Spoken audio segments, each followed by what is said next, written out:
السلام عليكم ورحمة الله وبركاته. الحمد لله رب العالمين والصلاة والسلام على رسوله الأمين وعلى آله وصحبه أجمعين. সম্মানিত দিনী ভাই বোন, আজ আমরা ঈমান বিধ্বংসী এমন একটি আমল নিয়ে কথা বলবো যার পক্ষে আমাদের ইমামগণ, আলেমগণ, মুফতি, মুহাদ্দিসগণ, পীর ফকিরগণ কোরআন থেকে, হাদিস থেকে দলিল দিয়ে থাকে, মানুষকে বিভ্রান্ত করে থাকে। আর তা হলো বিভিন্ন ধরনের বিপদ আপদ ও রোগ মুক্তির জন্য শরীরের বিভিন্ন অঙ্গে, যেমন হাতে, কোমরে, গলায় অথবা আঙ্গুলে আংটি, তাবিজ, সুতা, বালা ইত্যাদি ব্যবহার করা। এটি সম্পূর্ণরূপে শিরক। মহান আল্লাহ বলেন, কুল আফারাআইতুম মা তাদউনা মিন দুনিল্লাহ, তোমরা কি ভেবে দেখেছো যে যাদেরকে তোমরা আল্লাহ ছাড়া অন্যকে ডেকে থাকো, ইন আরাদানি আল্লাহু বিদুররিন হাল হুন্না কাশিফাতু দুররিহি আও আরাদানি বিরহমাতিন হাল হুন্না মুমসিকাতু রাহমাতি, যদি আল্লাহ তোমাদেরকে অনিষ্ট করতে চান তাহলে তারা কি এটা প্রতিরোধ করতে পারবে? আর আল্লাহ যদি তোমাদেরকে রহমত, দয়া, মায়া করতে চান তাহলে কি তারা এটা উড্ডয়ন করতে পারবে, রোধ করতে পারবে?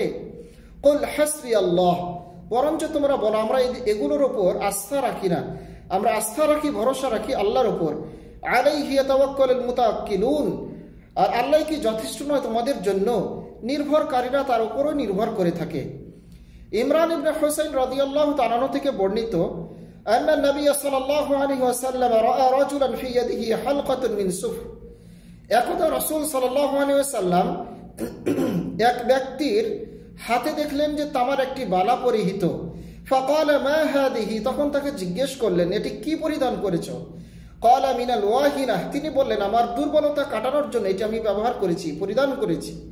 ফাকালা ইনজি'হা ফাইন্নাহা লা তাজিদুকা ইল্লা ওয়াহনা, তুমি এক্ষুনি এটা খুলে ফেলো, কেননা এটা তোমার রোগ বৃদ্ধি, দুর্বলতা বৃদ্ধি ছাড়া অন্য কিছু করতে পারে না।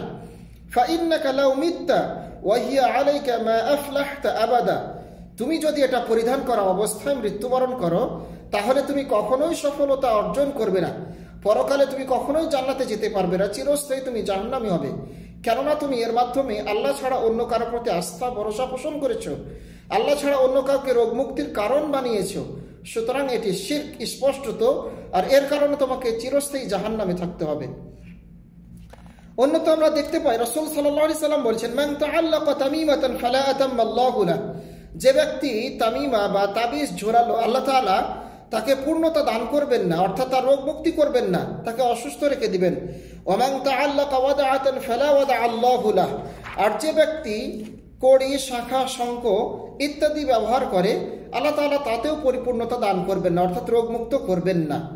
অন্যত্র রাসূল সাল্লাল্লাহু আলাইহি সাল্লাম আরো বলছেন, মান তাআল্লাকা তামিমাতান ফাকাদ আশরাক, যে ব্যক্তি তাবিজ ঝোলালো, কোনো কিছু ঝোলালো, সে যেন শিরক করলো।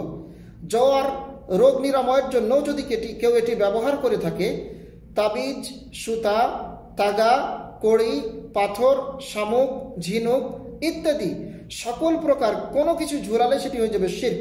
আর মহান আল্লাহ বলেন, ওয়ামা ইউমিনু আকতারুহুম বিল্লাহি ইল্লা ওয়া হুম মুশরিকুন, আল্লাহর প্রতি বিশ্বাস স্থাপনকারী অধিকাংশ মানুষ শিরকে নিমজ্জিত।